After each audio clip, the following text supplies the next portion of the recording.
Paulo, iba nga ba ang aura kapag wala sa tabi si Kimi? So sad at parang bored.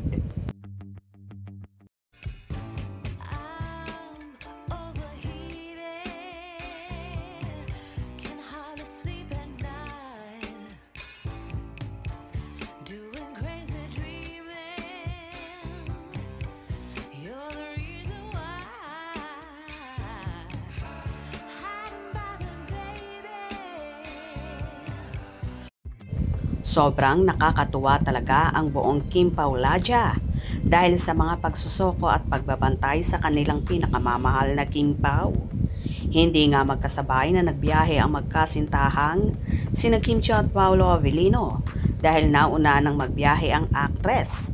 Kaya no choice ang actor kundi ibang makasama niya at makatabi sa upuan ng paglipad papuntang Birmingham, England.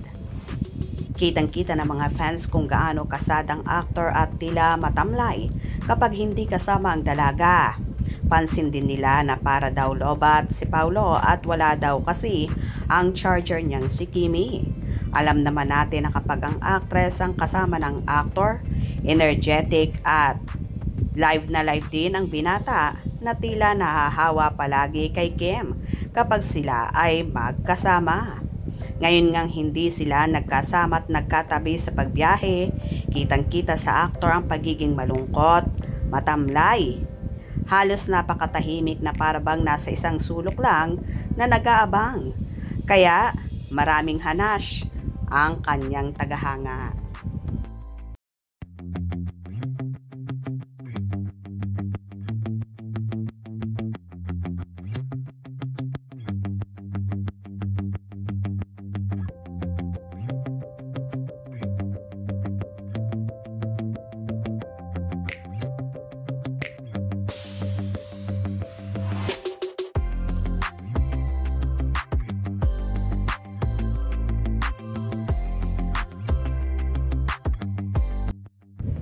Napaka-humble mo naman, Sir Paulo. Magkikita na kayo ni Kimi. Pag wala si Kim Chiu, iba siyang magdala ng damit.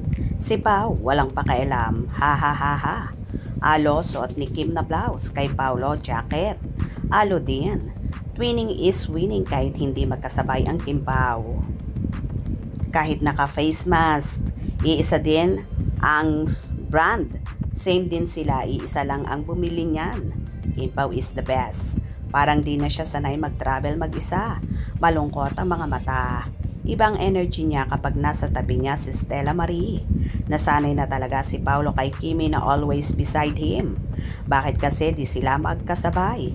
Na-observe ko lang kay Pao kapag di niya kasama si Kim, di siya komportableng kumilos.